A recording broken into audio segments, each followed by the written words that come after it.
After my sister branded my present as worthless in the family text and declared I should suffer without her assistance, I retaliated by seizing the vehicle, halting the home financing, and demanding every dollar they borrowed. Sup Reddit, I'm a 30-year-old automotive technician working in heavy manufacturing here in Michigan. I've been fixing engines and diagnosing problems since I was 20, and over the past decade, I've worked my way up from the shop floor to lead technician. It's decent money for someone who didn't go to college, and I'm proud of what I've built for myself. Here's the thing about hard work that I learned early on.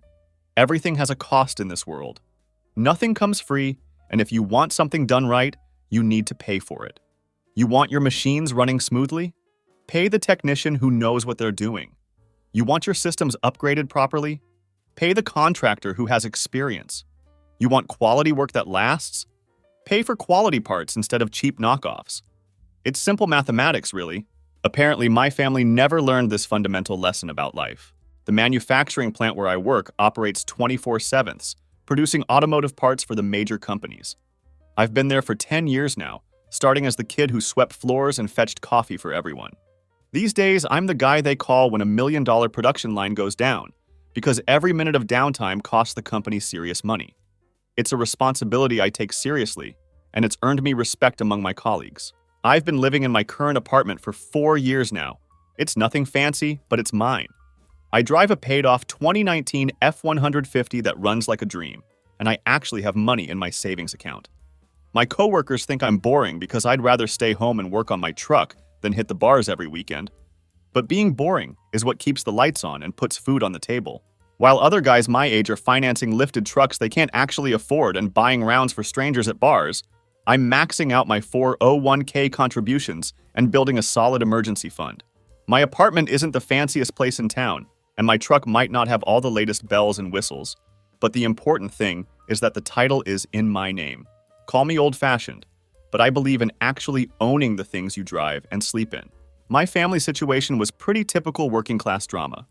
My father, Robert, used to operate heavy equipment before diabetes, and a bad knee put him on disability.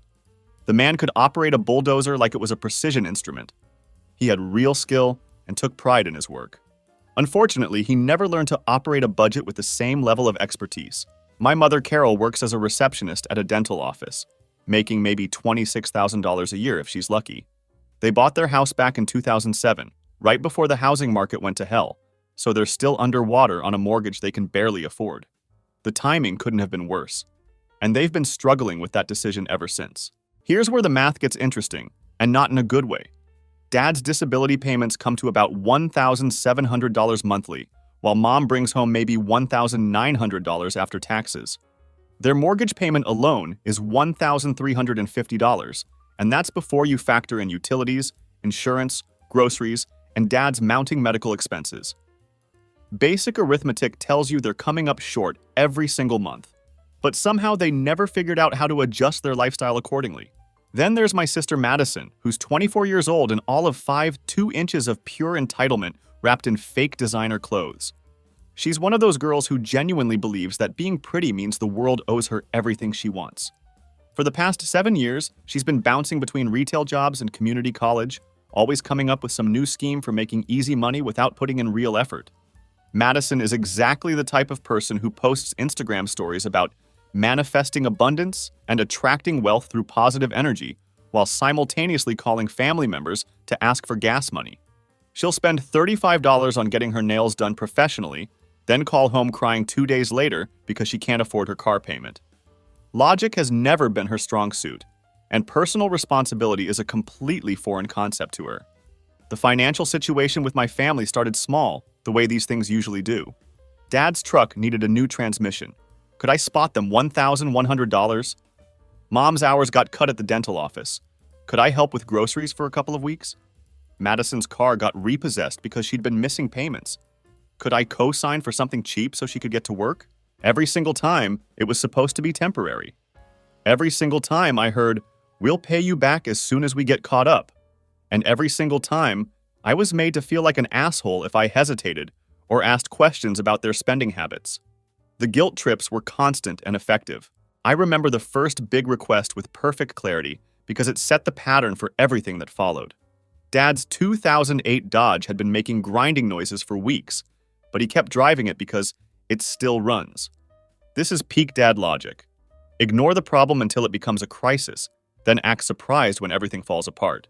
When the transmission finally gave up completely, he called me from the side of I-94 like it was some unforeseeable act of God.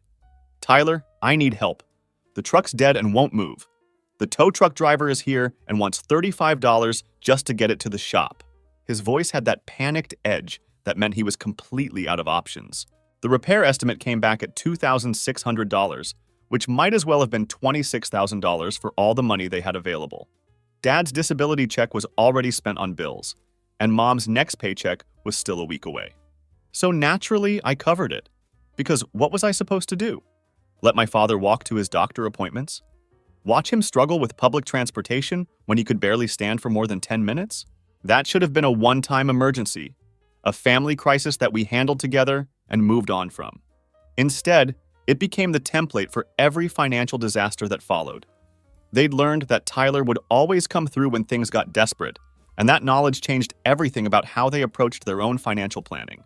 My girlfriend Jessica and I have been together for 2 years now. She's a nurse at the local hospital, which means she's seen enough family drama in her professional life to recognize the warning signs. She kept telling me that I was being used, that my family was taking advantage of my good nature and stable income. But Jessica doesn't understand family loyalty the way I do. Her parents are both retired teachers who actually saved for their retirement and planned for their future. They don't treat their adult children like personal banks or ATM machines. It's easy for her to say you're not helping them, you're enabling them, when she didn't grow up watching her dad work 16-hour days just to keep the lights on. She didn't see her mom cry over bills at the kitchen table, trying to figure out which utilities could be postponed another month. When your family is drowning, you throw them a rope. That's what men do. We take care of the people we love, even when it's difficult or inconvenient. At least, that's what I thought I was doing. The problem was, they weren't actually drowning. They were just too lazy and entitled to learn how to swim on their own. The wake-up call was coming, but first I had to watch Madison turn my generosity into her personal lifestyle fund. What happened next would open my eyes to just how manipulative and entitled she really was. 2.5 years ago, Madison came to me with what she called her business proposal. She'd been working at some chain nail salon for a few months, constantly bitching about the management and complaining about how she could run things so much better than her supervisors. Fair enough.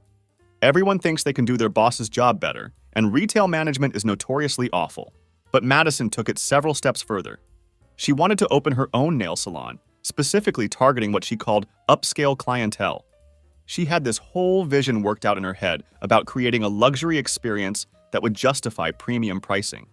We're talking about gel manicures, those dip powder treatments that cost $45, eyelash extensions, the whole Instagram beauty package, she explained, her eyes lighting up with entrepreneurial excitement.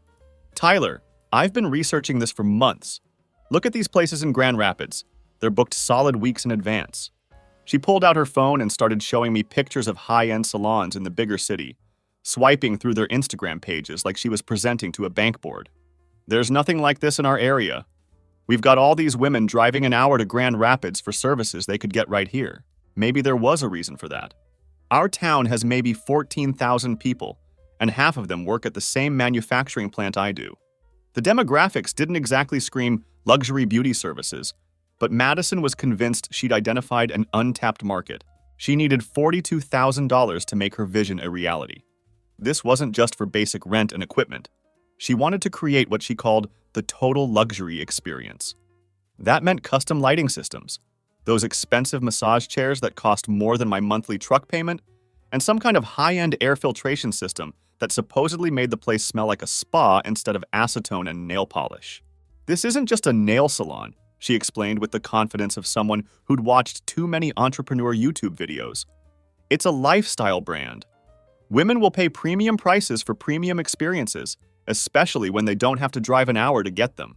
I have to admit the presentation was actually impressive. She'd done legitimate market research, identified her target demographic, and even found the perfect location in a newer strip mall with good visibility and parking. For once in her life, she seemed genuinely serious about something beyond her next Instagram post. But I wasn't about to hand over $42,000 based on enthusiasm alone. I made her put together a real business plan with actual numbers. Revenue projections, operating expenses, competitor analysis, the whole 9 yards. To her credit, she actually did it. She spent weeks researching suppliers, calculating costs, and projecting customer volume. The numbers looked decent on paper, assuming she could charge city prices in a small town and stay booked solid 6 days a week. Those were some pretty big assumptions, but at least she'd done the homework. However, I wasn't giving anyone $42,000 without proper legal protection. I had my buddy David from the Union Hall connect me with his brother-in-law Derek, who handles contract law. Derek's one of those lawyers who genuinely enjoys creating ironclad agreements that protect his clients. We drafted a simple but comprehensive loan agreement. 5% annual interest, 48-month repayment plan, with her 2020 Jeep Wrangler as collateral. The terms were fair but firm, with clear consequences for default. "Why are you making this so complicated?" Madison whined when Derek explained the paperwork. "We're family, don't you trust me? This feels like you're treating me like some stranger off the street." "It's not about trust, it's about business," I replied. "If this is a real business venture, then we handle it like real business people. Professional agreements protect both of us." She signed the papers because no legitimate lender was going to touch her with a credit score in the low 500s. I was her only option for that kind of money, and we both knew it. The salon build-out took 3 months, and I'll give Madison credit where it's due. She threw herself into the project like I'd never seen her approach anything before. She was there every single day, coordinating with contractors, picking out equipment, and designing the layout with an attention to detail that genuinely surprised me. The transformation was honestly impressive. What started as generic retail space became this sleek, modern salon that looked like it belonged in a trendy part of Grand Rapids rather than our small town. She'd chosen a sophisticated color scheme, installed professional-grade lighting, and created separate areas for different services. It actually looked like a legitimate business. For the first 8 months, everything went surprisingly smooth. Madison made her payments on time. $1,050 monthly like clockwork. She even sent me detailed monthly reports with actual customer numbers, revenue figures, and expense breakdowns. The place looked busy whenever I drove past, and she was posting pictures of herself actually working instead of just posing with coffee cups for Instagram. The opening week was particularly promising. Madison had booked solid for 3 days straight, mostly locals who were curious about the new place and willing to try something different. Her prices were definitely steep for our area. $45 for a basic mani-pedi that other places charged $25 for. But women were paying it without complaint. Maybe she'd actually figured something out about the local market that I'd missed. I started thinking that maybe Madison had finally grown up. Maybe this was her chance to prove she could handle real responsibility and build something worthwhile. For those first several months, she seemed like a completely different person. Focused, professional, and genuinely proud of what she was building.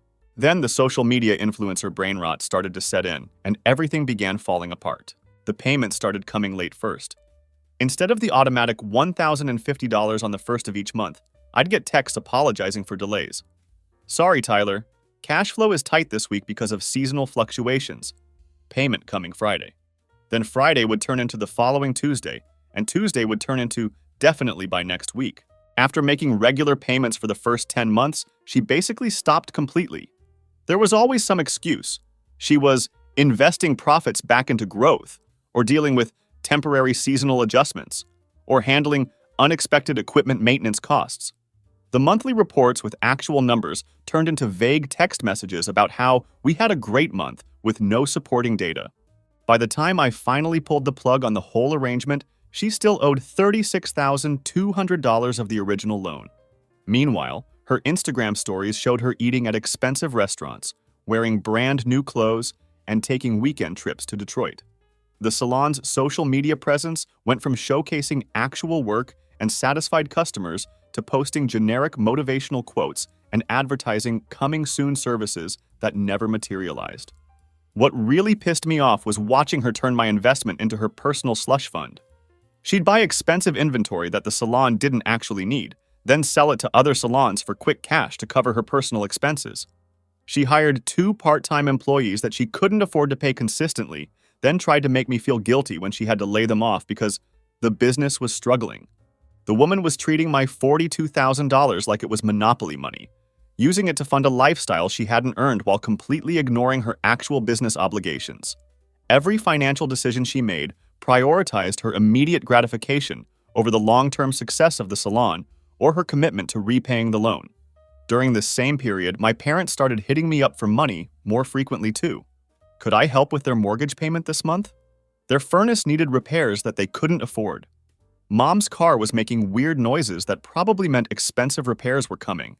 These requests always came as small amounts, $250 here, $450 there, but they added up incredibly fast. I ended up paying their internet bill because it was only $55 a month. I was covering part of their mortgage payment because they were temporarily short after Dad's disability benefits got reviewed and delayed. I was even paying for Dad's insulin because their insurance had some coverage gap that I never fully understood. By month 16 of this arrangement, I was essentially supporting 4 adults financially, while they all complained about how difficult and unfair their lives were. That should have been my clue to cut them all off immediately, but I kept paying because, well, they were family. I thought I was helping people I loved get back on their feet. The real education about my family's character was still coming. By year 2 of Madison's business, I was basically financing my entire family's lifestyle while they acted like I owed them this level of support. Madison had stopped paying me completely, falling back on classic small business excuses about cash flow and seasonal fluctuations. Meanwhile, I was covering $750 a month in various family expenses on top of my own bills and living expenses. Here's what pissed me off most about the entire situation. They all acted like I owed them this financial support. Not grateful, not appreciative, but like it was somehow my job to keep them afloat simply because I had the highest income in the family. They'd developed this twisted sense of entitlement where my success became their safety net, and any hesitation on my part was treated as selfishness. I remember one particular incident that really opened my eyes to how they viewed our arrangement. Mom called me asking for help with their electric bill. $180 due the next day or they'd get disconnected. I transferred the money without asking questions because, electricity is a basic human need. Nobody should have to sit in the dark because they can't afford utilities. The very next day, Dad posted Facebook pictures from some sports bar where he was buying rounds for his high school buddies to celebrate one friend's birthday. I could see at least $35 worth of drinks in those photos, all while I had covered their electricity bill less than 24 hours earlier. The casual disregard for my financial help was breathtaking. When I called him out on it, he got defensive immediately. "Tyler, a man's gotta live a little. I can't just sit home counting pennies all the time. Life's too short to never have any fun." Right. Life's too short to count pennies, but apparently not too short to count on me to pay the bills that actually matter. Madison was even worse with her financial hypocrisy. She'd post Instagram stories from expensive restaurants, showing off elaborate meals and craft cocktails, then text me an hour later asking for gas money to get to work. The cognitive dissonance was absolutely stunning. Once she called me crying because her cell phone service was about to get disconnected, so I paid her $95 bill without thinking twice about it. That same week, she posted pictures of a shopping haul that must have cost 3 times that amount. New clothes, shoes, makeup, and accessories spread across her bed like a magazine photo shoot. "These are business expenses," she'd explain whenever I questioned her priorities. "I have to look professional for my clients. Image is everything in the beauty industry. Professional, right? Because apparently looking professional required a new wardrobe every month while defaulting on business loans. The breaking point came 3 months ago when Madison showed up at my apartment completely unannounced. She was wearing brand new Jordan sneakers, carrying some overpriced coffee drink, and sporting a fresh manicure and haircut. This was while she owed me $36,000 and hadn't made a payment in over 6 months. "Tyler, I found the perfect house," she announced, barging past me like she owned the place. She pulled out her phone and started showing me this Zillow listing with the enthusiasm of someone who just discovered buried treasure. It was a nice suburban house. 3 bedrooms, finished basement, 2-car garage, listed at $175,000. The kind of place that represented a real step up from her current living situation. "Look at this kitchen," she gushed, swiping through the photos. "And the master bathroom has one of those rainfall showers. I can already picture my morning routine there." I was thinking she was about to ask me to co-sign a mortgage or help with a down payment. Still a huge ask considering what she already owed me, but not completely insane given that she did have a business and some form of income. I was mentally preparing myself for that conversation and how to explain why it wasn't a good idea. But no, Madison had something much more audacious in mind. She wanted me to buy the house outright. Not co-sign, not help with financing, but purchase it completely and let her live there while she handled the maintenance and eventually bought me out at some undefined future date. Think about it as an investment, she said, like she was explaining basic finance to someone who didn't understand money. You buy the house, I take care of everything. Lawn care, repairs, upkeep, the whole 9 yards.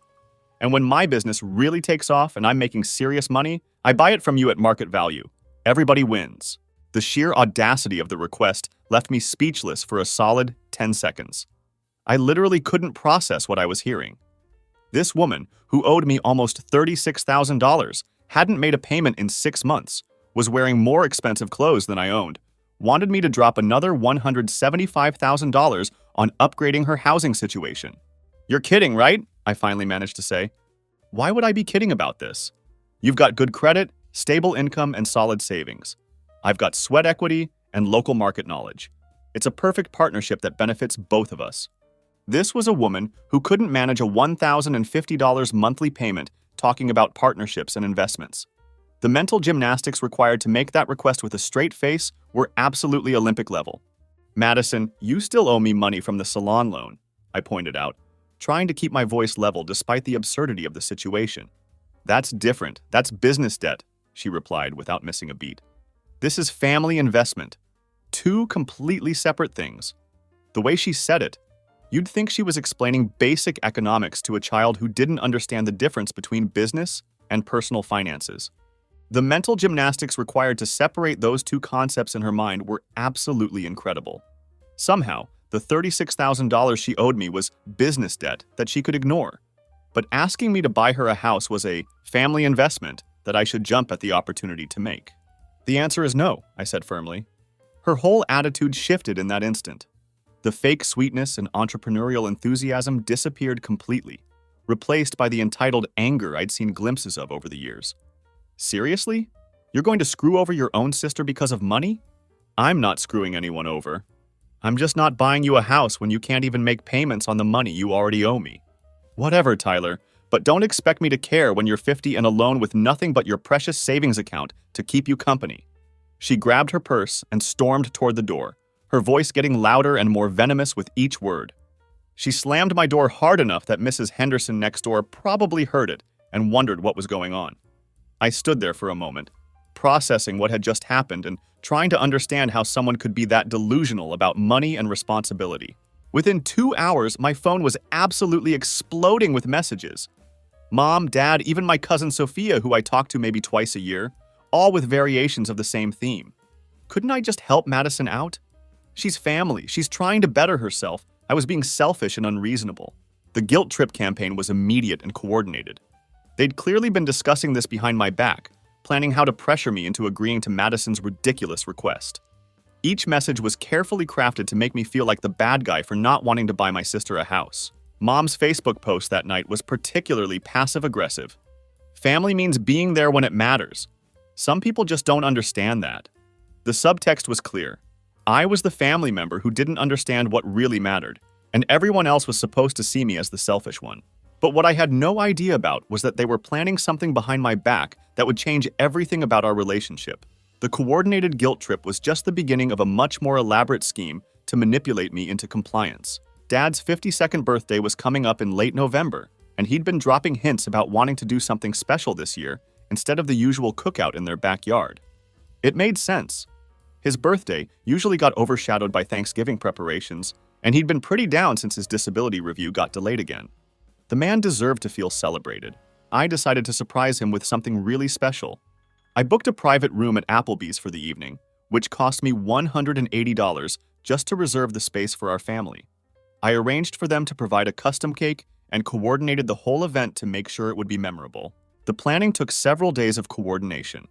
I called Uncle Dave to work around everyone's schedules, reached out to my cousins to make sure they could attend, and even arranged transportation for my aunt who doesn't drive at night anymore. This wasn't just going to be dinner. This was going to be a proper family celebration that showed Dad how much we all cared about him. But the real surprise was sitting in the parking lot next to my F-150, a certified pre-owned 2021 Honda CR-V with low mileage and all-wheel drive. The total cost was $17,500, which definitely hurt my budget, but it seemed worth it for someone who'd worked as hard as my father had throughout his life. Their 2010 Malibu was literally on its last legs, making noises that even I couldn't diagnose properly. Dad needed something reliable with better ground clearance for Michigan winters, and the CR-V checked all the boxes. It had excellent safety ratings, decent gas mileage, and Honda's reputation for lasting practically forever. I'd spent 2 full weeks shopping for the right vehicle, comparing prices, checking maintenance records, and making sure everything was perfect. It had to be reliable enough that Dad wouldn't have to worry about breakdowns, affordable enough that they could handle the insurance costs, and practical enough for their actual needs. I even purchased the extended warranty because I knew Dad wouldn't keep up with regular maintenance schedules the way he should.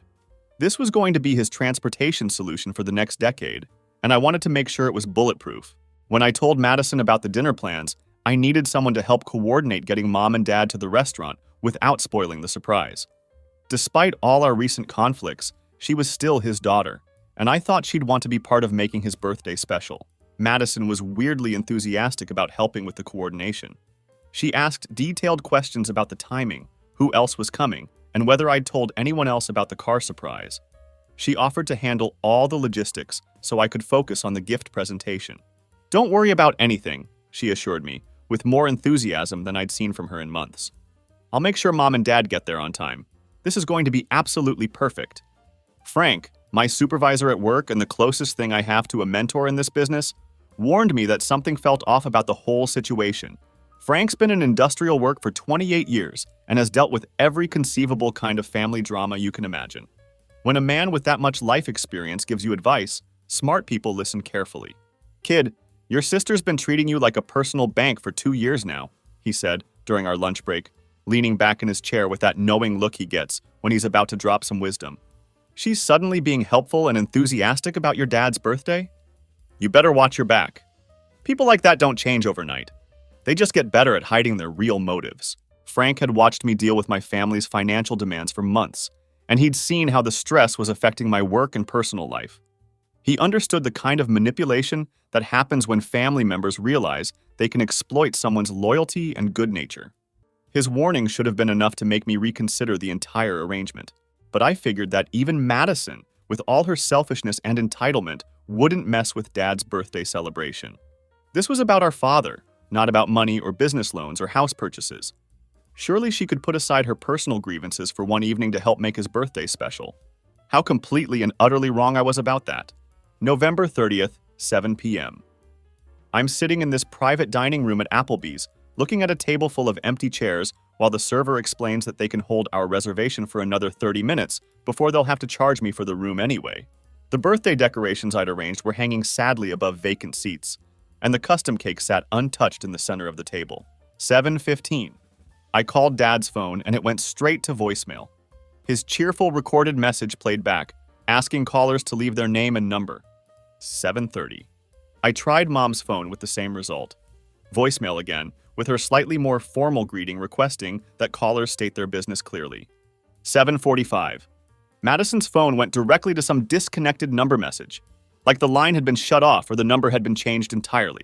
By 8:15, I was sitting there eating overpriced steak completely alone, texting various family members who weren't responding to any of my increasingly concerned messages. The server kept coming by to ask if I wanted to order for the rest of the table, clearly uncomfortable with the situation, and probably wondering if I'd been stood up by my entire family. I kept making excuses to explain the empty chairs, traffic delays, last-minute emergencies, family members running late from work. Inside, though, I knew something was seriously wrong. This wasn't a case of poor timing or miscommunication. This felt deliberate and coordinated. That's when I made the critical mistake of checking social media to see if anyone had posted about being stuck somewhere or dealing with an emergency. Madison's Instagram story, posted about an hour earlier, showed exactly what was really happening. The first slide was a photo with the caption, "Real family celebrates together. Happy birthday, Dad." The picture showed my parents, Uncle Dave, Aunt Jennifer, and both my cousins all gathered around Uncle Dave's garage, eating pizza and drinking beer from red Solo cups. Dad was wearing a paper birthday hat and looked happier than I'd seen him in months. Everyone was laughing and having what appeared to be a genuinely good time. The next slide featured the caption, Some people think money matters more than family. We know better. The implication was crystal clear. I was the family member who supposedly valued money over relationships.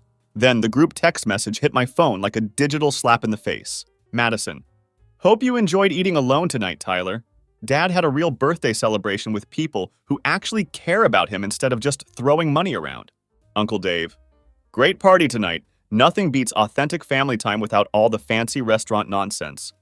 Mom: "Best birthday surprise ever. So grateful for people who show up when it matters most, not just when they want to impress everyone." Not one single person in that group text mentioned that I was supposed to be there. Not one person asked where I was or why I didn't show up to the celebration I had planned and paid for. They all just acted like excluding me had been the plan from the very beginning, like I was never meant to be part of Dad's birthday at all. I stared at my phone for about 30 seconds, trying to process the sheer audacity of what they'd done. Then I typed back, "What the hell is wrong with you people? I'm sitting here alone at Dad's birthday dinner that I planned and paid for, while you're all celebrating behind my back like I don't exist." The group chat went completely quiet for exactly 2 minutes. You could almost feel the collective "oh shit" moment as they realized I knew about their secret celebration. Then Madison responded, "You can rot alone with your pathetic gift. Nobody needs you or your money." That's when I completely lost it. I walked out to the parking lot, took a clear picture of the Honda CR-V with its big red bow still attached to the hood, and sent it directly to the group chat with the caption, "Don't worry, I'm definitely keeping my gift." The response was immediate and explosive. Dad: "Wait, what is that?" Mom: "Tyler, is that—" Uncle Dave: "Holy shit, is that a new car?" Suddenly, everyone's tone changed completely. My phone started ringing immediately. Mom first, then Dad, then Uncle Dave. I let every single call go to voicemail, watching the screen light up with their increasingly desperate attempts to reach me. The group chat exploded with messages asking about the car, apologizing for misunderstandings, and suddenly wanting to talk things through like family. Too late for that approach now. Jessica showed up when I called her, and I could see the concern in her eyes as she took in the scene. Me sitting alone in this decorated private dining room with a table set for 8 people. She took one look at the situation and immediately understood what had happened without me having to explain every detail. "They planned this," she said, sitting down across from me and grabbing a menu like she was settling in for the long haul. "This wasn't some spontaneous decision or miscommunication. Your sister coordinated this whole thing specifically to humiliate you in the most painful way possible. But why would they do this? What did I do wrong besides help them financially for 2 years?" I asked, genuinely confused about how we'd gotten to this point. "I've been nothing but generous with them, even when they didn't deserve it." "That's exactly what you did wrong," Jessica replied, with the kind of clarity that only comes from being outside the situation. "You helped them so much that they started taking it completely for granted. Now they're angry that you won't buy Madison a house, so they're sending you a message. Fall in line and keep paying, or get cut out completely." We finished dinner while Jessica helped me process what had really happened here. This wasn't just about one birthday party or one evening of hurt feelings. This was a calculated message designed to show me exactly what would happen if I didn't continue funding their lifestyle. The exclusion was meant to demonstrate that my value to the family was purely financial, and without that, I was expendable. The Honda CR-V was still sitting in the parking lot next to my F-150, that big red bow now looking almost ridiculous in the context of what had just happened. The Applebee's bill for the private room and untouched cake was on my credit card. But now I understood exactly what kind of family I was really dealing with. It was time to show them what happens when you bite the hand that feeds you. Monday morning, I called Derek, the contract lawyer who had drafted Madison's original loan paperwork. Derek's one of those guys who chose law specifically because he genuinely enjoys watching bad people face the consequences of their actions. He takes a particular satisfaction in enforcing contracts that people thought they could ignore. "I want to accelerate the loan," I told him during our phone call. "I want the full balance due in 30 days, or I take the car and liquidate business assets according to the terms we originally agreed on." That acceleration clause Madison thought was unnecessary legal bullshit when she signed the papers? Derek asked with obvious amusement in his voice. "The one she complained about for 20 minutes during the signing? That's the one. Turns out it's totally enforceable." Madison hadn't made a payment in 7 months, which meant I had clear legal grounds to demand the full $36,200 immediately. The contract we'd signed gave me multiple options for recovering the debt, and I was about to exercise all of them. "All right," Derek said, and I could hear him already pulling up the paperwork on his computer. "I'll draft the demand letter today and get it sent out by courier. The good news is that we've got rock-solid documentation for everything. This should move through the system quickly if she tries to fight it." While Derek handled the legal notices and demand letters, I started systematically cutting off the money supply that had been keeping my family afloat.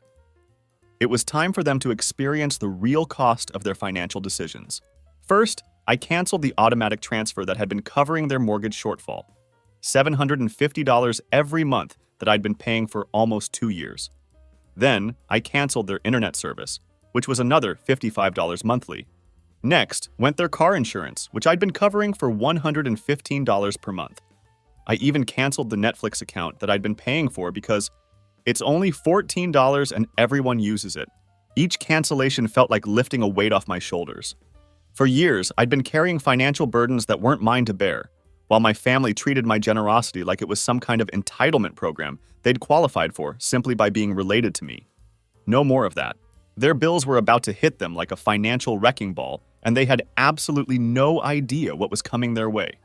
They'd gotten so comfortable with me covering their shortfalls that they'd probably forgotten how much I was actually contributing to their monthly expenses. That afternoon, I drove straight to Madison's salon while she was in the middle of doing some woman's nails, probably charging $38 for what amounts to 20 minutes of work. I walked directly to the back office without asking permission or waiting for her to finish with her customer. She followed me, looking annoyed at the interruption. "Tyler, you can't just walk into my business like you own the place." I dropped the legal papers directly onto her desk. 30 days, full balance of $36,200. After that, I take the Jeep and liquidate all business assets according to our original agreement. She stared at the papers like they were written in a foreign language she couldn't understand. "This is a joke, right? You can't be serious about this." "Dead serious. You wanted to play games with me? Well, game on." Madison immediately tried every manipulation technique she'd perfected over the years. First came the tears, then the anger, then the guilt trips about family loyalty and forgiveness. When none of that worked, she got really nasty. "You're absolutely pathetic," she screamed, loud enough that the customers in the front of the salon probably heard every word. "This is all about one stupid dinner that hurt your precious feelings. Number one, this is about 2 years of being treated like garbage by people who think they're entitled to my money," I replied, keeping my voice level and professional. "Number two, you've got 30 days to figure it out." I left her standing there with the legal papers in her hands, then called the repossession company from her parking lot. They were very interested in discussing a Jeep worth $24,000 with clear legal grounds for repossession and solid documentation backing up the claim. Next stop, Mom and Dad's house. I found them in their living room, probably planning their next passive-aggressive Facebook post about family values and loyalty. They looked smug when I walked in, like they'd successfully taught me some kind of lesson about knowing my place in the family hierarchy. That smugness lasted about 90 seconds. "Starting next month, you cover your own mortgage," I announced, cutting straight to the point. "Full payment, $1,350 a month, just like adults do." Mom blinked several times like she was trying to process what I'd just said. "But Tyler, we can't afford that payment without your help. You know our situation." "Then figure it out like the adults you're supposed to be," I replied without an ounce of sympathy in my voice. Dad tried to intimidate me, standing up from his recliner with that angry posture he used to use when I was a teenager. "Is this really because we didn't invite you to my birthday party? You're going to put us out on the street over some hurt feelings?" "I'm not putting you anywhere. I'm just stopping my charity contributions to people who apparently think I'm a complete sucker." I stayed calm, which seemed to irritate him even more. Dad's expression shifted when he realized intimidation wasn't going to work. "Wait a minute. What about that car sitting in your driveway? You bought that for me, for my birthday. It was supposed to be my gift." "Yeah, it was supposed to be your gift," I agreed. "That was before you decided to humiliate me at a party I planned and paid for." Mom chimed in, her voice getting desperate as the reality of their situation started sinking in. "Tyler, you know we need that car. The Malibu is literally dying on us. You can't just keep something that was meant for your father." "Watch me," I said simply. "You're being vindictive," Dad shouted, his face turning red with anger and frustration. "That Honda was purchased with our family in mind. You're just an ungrateful son who's punishing us because your feelings got hurt at a dinner party." The audacity was absolutely breathtaking. They had deliberately excluded me from a birthday celebration that I had planned, organized, and paid for. They had publicly humiliated me through social media posts and group text messages. They had coordinated behind my back to make sure I would sit alone in that restaurant. And now they had the nerve to demand I give them the expensive gift anyway. "Here's the thing," I said, maintaining my composure despite wanting to scream. "That car was a surprise for someone I thought deserved it. Turns out I was completely wrong about that." "We're your parents!" Mom cried, tears starting to flow down her cheeks. "We raised you, we fed you, we gave you everything when you were growing up. You owe us that car." "I don't owe you anything," I replied firmly. "Especially not after the stunt you pulled at Dad's birthday party." Dad tried switching to a different approach, probably realizing that anger wasn't getting him anywhere. "Son, we made a mistake. We can fix this whole misunderstanding, but keeping that car is just cruel and spiteful." "You want to know what's cruel?" I asked, looking directly at both of them. "Planning a secret birthday party specifically to exclude the person who's been paying your bills for 2 years. That's what cruel actually looks like." I walked toward the door, having said everything I needed to say. "The car stays with me. You can figure out your own transportation problems like adults." I left them standing there in their living room, probably already frantically calculating how they were going to afford their next mortgage payment without my financial assistance. The nuclear option was now officially armed and ready to detonate. 8 weeks later, the financial carnage was complete and devastating. My family had learned the hard way what happens when you take someone's generosity for granted and then bite the hand that feeds you. Madison's Jeep vanished first, disappearing in the early morning hours like a ghost. The repo guys showed up at 5 a.m. on a Wednesday, hooked it up to their tow truck, and drove off while she was probably still asleep in her apartment. Professional repossession teams work fast and efficient. They don't waste time with explanations or negotiations. She posted Instagram stories claiming the vehicle had been stolen, complete with crying selfies and dramatic pleas for help. "Has anyone seen my Jeep? It was parked right outside my apartment last night and now it's gone. Please share this post. I need my car to get to work." The comments were full of people suggesting she call the police and file a report. If only they knew the real story. But losing the car was just the beginning of Madison's problems. The salon went under 3 weeks later, and it wasn't pretty. Turns out that when you default on a business loan and can't make your rent payments, landlords don't care about your Instagram follower count or your dreams of building a lifestyle brand. Derek handled the asset seizure with ruthless efficiency. The equipment got sold to cover part of the debt, the lease was terminated, and the business was officially dissolved. Game over for Madison's entrepreneurial dreams. Madison tried desperately to get emergency loans from 3 different lenders, but every financial institution ran her credit score, saw the defaulted debt and recent repossession, and basically laughed her out of the building.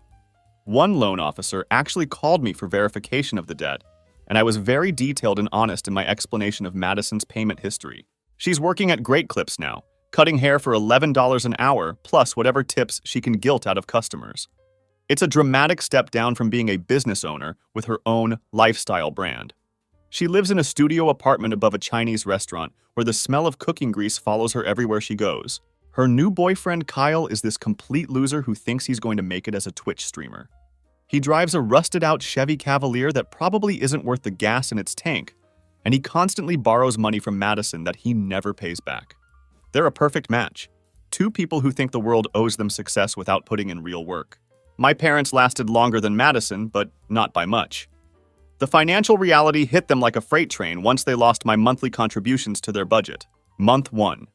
Without my mortgage assistance, they managed to scrape together the payment by borrowing money from Uncle Dave and selling Mom's jewelry collection. It was a temporary solution that only delayed the inevitable. Month 2, they were officially behind on their mortgage payments. The mortgage company started calling daily, leaving increasingly urgent voicemails about bringing the account current. Dad picked up part-time work at a local hardware store, which probably destroyed his knees but helped cover some of the bills. Mom started getting involved in some multi-level marketing scheme, selling weight loss shakes and posting cringeworthy Facebook videos about how these products had changed her life.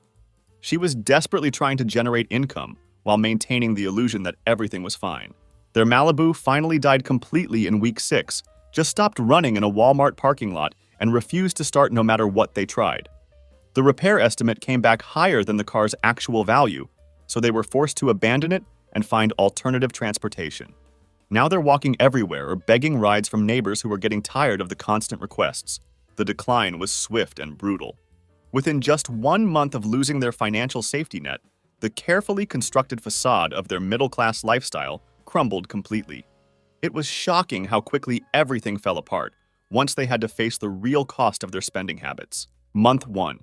Without my mortgage help, they scraped together the payment by borrowing from Uncle Dave and selling Mom's jewelry. Month 2, they were officially behind on payments, and the mortgage company started calling daily with increasingly urgent demands to bring the account current. Dad picked up part-time work at a hardware store, which probably killed his knees but helped cover some bills. Mom started doing some multi-level marketing thing, selling weight loss shakes and posting Facebook videos about how these products had changed her life. The desperation was obvious to everyone except them.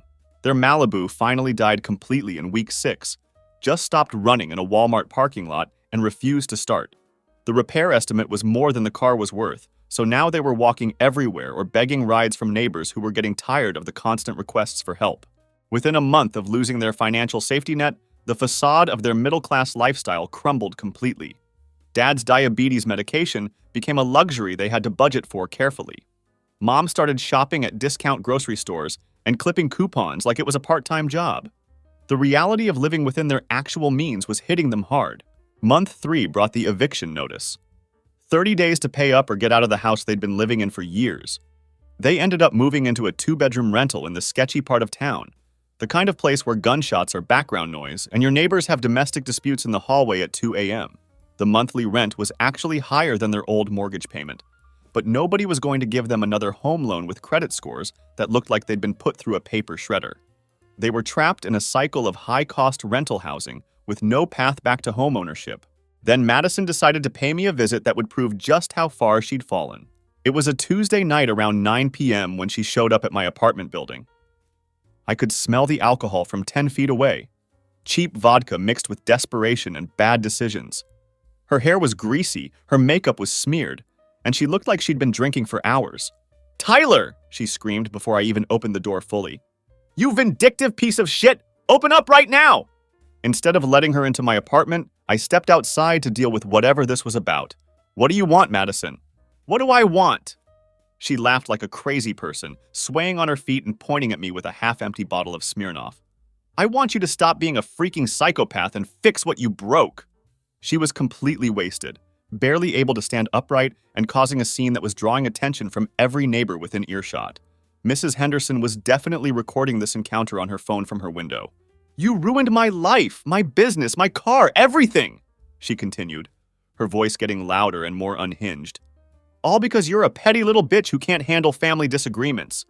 "You ruined your own life, Madison," I replied, trying to keep my voice calm and level. "I was building something real and you destroyed it," she screamed, taking a step closer with that bottle still in her hand. "Because I hurt your precious feelings at one stupid birthday party."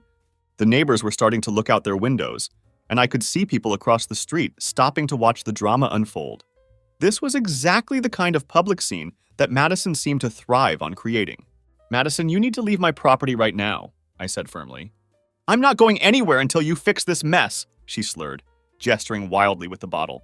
"Call off the lawyers, give me money to restart my business, and stop being such a vindictive asshole." She took another step closer, still waving that bottle around like a weapon. "You think you're so much better than the rest of us, don't you? You're just a freaking mechanic who will never be anything more than a loser with a toolbox. Get off my property right now," I warned her. "Make me, you pathetic!" She reared back and hurled the bottle directly at my F-150. The glass exploded across my windshield, creating a spiderweb of cracks across the entire driver's side. The sound was like a gunshot in the quiet evening air, and I watched my truck's windshield turn into a mosaic of shattered glass. Something inside me snapped. I shoved her backward, probably harder than I should have, and she stumbled and went down hard on the pavement. She scraped her hands and knees on the concrete, tearing her jeans and drawing blood. "You freaking asshole!" she screamed from the ground, pointing at me with a bloody finger. "Everyone saw it! You hit me! You physically assaulted me!" That's when I heard the sirens approaching. Someone had already called 911, probably when she started screaming and throwing bottles at vehicles. 2 police officers showed up within minutes, taking detailed statements from me, Madison, and 3 neighbors who had witnessed the entire incident. Mrs. Henderson handed over her phone video without being asked, which showed the whole confrontation from start to finish. The footage clearly showed Madison throwing the bottle at my truck before I pushed her away. "Sir, do you want to press charges for the property damage?" one of the officers asked me, looking at my F-150's shattered windshield. I looked at the damage to my truck, then at Madison sitting in the back of the patrol car, still drunk and still screaming about how I'd ruined her life through the closed window. "Yes, I want to press charges," I said without hesitation. They arrested her for criminal mischief and public intoxication. I spent the next morning at the courthouse filing a restraining order, but my parents weren't done making things worse for themselves. They started showing up at my work site during lunch breaks, trying to corner me in front of my coworkers like they could pressure me into helping them through public embarrassment. It was pathetic and desperate, but they were clearly running out of options and getting more aggressive about trying to force me back into my old role as their financial safety net. Then they escalated to waiting outside my apartment building, trying to catch me when I came home from work. They'd stand in the parking lot for hours, ambushing me as I walked from my truck to the building entrance. When I wouldn't engage with them or listen to their demands for money, they'd start banging on my door at all hours of the night, always demanding that I help with Dad's medical bills or some other emergency expense. The harassment became so constant and disruptive that other tenants started complaining to the landlord. After Frank had to escort them off company property twice for trespassing and creating disturbances during work hours, and my landlord threatened to evict me if the problems continued, I had no choice but to file a second restraining order against my own parents. The restraining order process was humiliating but necessary. I had to explain to a judge that my own mother and father were stalking me at work and home because I'd stopped giving them money. The judge granted the order immediately after reviewing the documentation and witness statements from my coworkers and neighbors. Last month, everything came full circle in the most satisfying way possible. But first, let me tell you about the final consequences that Madison faced for her actions. The criminal mischief charge stuck, and the legal system didn't go easy on her despite her attempts to play the victim. She got 6 months of probation, a $950 fine, and was ordered to pay for my windshield replacement, which came to another $385 that she didn't have. The judge wasn't impressed with her drunken property destruction, especially after watching Mrs. Henderson's crystal-clear video evidence of the entire incident. The restraining order was even better than the criminal charges. It established a 100-yard minimum distance requirement, prohibited any contact through third parties, banned all social media harassment, and made it clear that any violation would result in automatic jail time. Madison was effectively cut off from any opportunity to manipulate or harass me. Kyle, her wannabe Twitch streamer boyfriend, bailed on her the day after she got arrested. Apparently, being associated with someone who throws bottles at cars and gets restraining orders filed against them isn't great for building an online brand. He moved back in with his mother and blocked Madison on every social media platform and communication app. Madison tried reaching out through our cousin Sophia, begging me to drop the charges and lift the restraining order. Sophia actually called me to relay the message, probably thinking she could mediate the situation somehow. "She says she was drunk and didn't mean to break your truck window," Sophia explained over the phone. "She's really struggling right now, Tyler. She's barely making ends meet at Great Clips and living in that awful apartment above the Chinese restaurant. Can't you just let this whole thing go?" "No, Sophia," I replied firmly. "Being drunk isn't an excuse for destroying someone's property. She made her choices, and now she gets to live with the consequences." "She's really sorry about everything," Sophia pressed. "The birthday party, the business loan, all of it. She knows she messed up." "Then she can be sorry while dealing with the legal consequences of her actions," I said, ending that conversation permanently. 2 weeks later, I had to get a second restraining order, this time specifically against my parents. They had continued showing up at my work site during lunch breaks, trying to corner me in front of my coworkers and demanding that I help with Dad's medical bills and their mounting debt. Frank had to escort them off company property twice, and they were becoming a serious disruption to the workplace. It started with a phone call from Uncle Dave, who was clearly being used as a messenger by my parents since they couldn't contact me directly. "Tyler, we need to talk. Your parents are in real trouble," he said, his voice heavy with concern and probably some guilt about getting involved. "What kind of trouble are we talking about?" I asked, though I had a pretty good idea what was coming. "They're about to lose the rental house. Carol's been eating rice and beans for 2 weeks straight because they can't afford groceries. Robert's diabetes medication costs more than they make in a month. They're asking everyone in the family for help, but nobody has that kind of money available. I let that information sink in for a moment before responding. And you're calling me because you're the only one who can fix this situation, Uncle Dave said bluntly. Look, I know things got heated between you all, but they're family. They made mistakes, but they're really suffering now. People can die from this kind of financial stress. No, Rick, I said simply, using his first name to make it clear this wasn't a family discussion anymore. 2 days later, Mom called me directly for the first time in 3 months. Her voice was shaky like she'd been crying for hours before working up the courage to dial my number. Tyler, she said, barely above a whisper, can we please talk about everything that's happened? About what specifically? I asked, not making this easy for her. About everything. We messed up really bad. We know that now, she said, her voice breaking with genuine emotion. No kidding, I replied without an ounce of sympathy. Your father's in the hospital, she continued, and I could hear her starting to cry.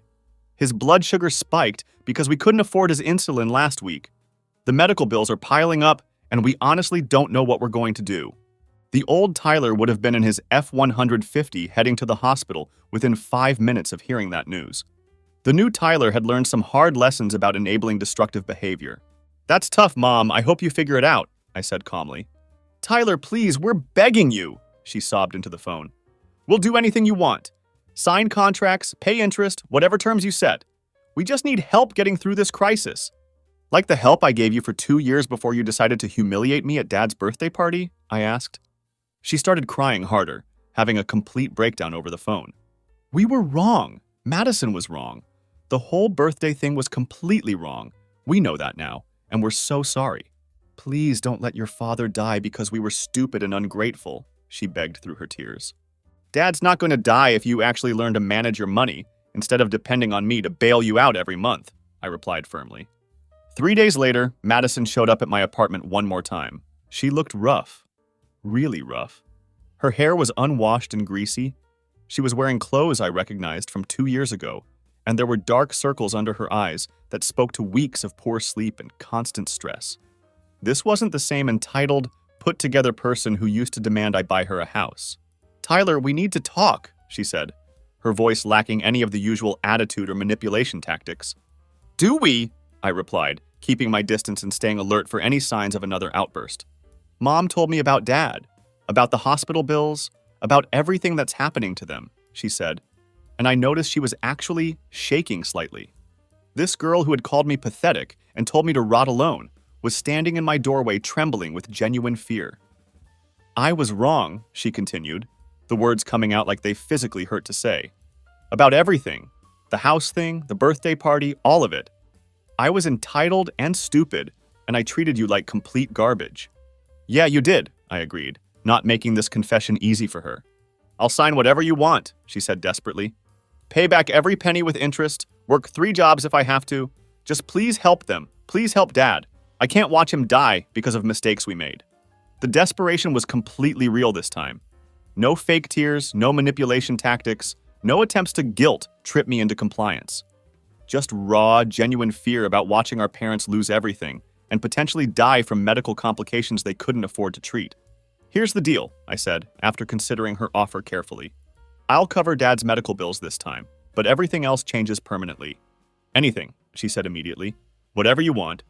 You pay me back $45 a month until your debt is completely clear, I outlined.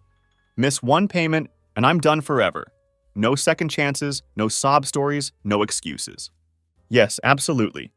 Mom and Dad get a family loan for their basic expenses, rent, utilities, groceries, market rate interest, structured payment plan, real consequences for default. Yes, whatever you want to set up. And the birthday party thing, I continued, watching her face carefully. You explained to everyone in the family exactly what you did and why it was wrong. Public apology, full accountability. She nodded so fast I thought she might give herself whiplash. I'll do it today if you want. I helped them because Jessica was right about something important. Being the bigger person doesn't mean being a pushover or enabling destructive behavior. It means having clear boundaries and enforcing them consistently, while still being willing to help people who genuinely want to change. Dad's doing fine now, thank goodness. His medication is covered through the payment plan we set up, and he's managing his diet much better than before. The health scare was a real wake-up call for him about taking his condition seriously. Mom and Dad are living within their actual means for the first time in years, which has been a difficult but necessary adjustment. They're grateful in a way they never were before, when they took my financial help for granted. The structured loan has clear terms and consequences, so there's no confusion about expectations or responsibilities. Madison's working 2 jobs now, great clips during the day and cleaning offices at night, and she hasn't missed a payment yet. It's hard work, but she's finally experiencing what it means to earn money through actual effort rather than manipulation and guilt trips. She posted that Facebook apology I required, admitting publicly that she had manipulated the birthday situation and treated me badly. Several family members commented asking questions about what had really happened, and I'm sure she didn't enjoy having to answer them honestly. Jessica stood by me through the entire repayment negotiation process, helping me structure the loan terms so they were fair but firm. Having someone who actually understands healthy boundaries makes all the difference in situations like this. She supported my decisions even when they were difficult, and she helped me stay focused on what was right rather than what was easy. The best part about how everything turned out is how the family dynamic has fundamentally changed for the better. Nobody asks me for money anymore without offering specific terms and collateral. Nobody assumes I'll just pay for things because we share DNA. And most importantly, nobody takes my generosity for granted anymore. Jessica and I are talking about getting engaged, which feels like the natural next step in our relationship. She's been incredible through this entire family mess, supporting my decisions and helping me establish healthy boundaries. Turns out that having a partner who actually respects your boundaries and doesn't try to manipulate you is pretty amazing. Family isn't just about who happens to have money when others need it, but it's also not about being a doormat for people who think your wallet is their personal emergency fund. Sometimes, the only way to help drowning people is to stop throwing them ropes every time they get in trouble and force them to learn how to swim on their own. The whole experience taught me that real love sometimes means letting people face the consequences of their actions, even when it's painful to watch. Enabling destructive behavior isn't kindness. It's just postponing the inevitable reckoning that has to happen for people to grow and change. Looking back, I wish I had set these boundaries years earlier. It would have saved everyone a lot of pain and drama. But I'm glad I finally learned the difference between helping family and being taken advantage of by family. The relationships are healthier now, even if they're more distant, because they're based on mutual respect rather than financial dependency.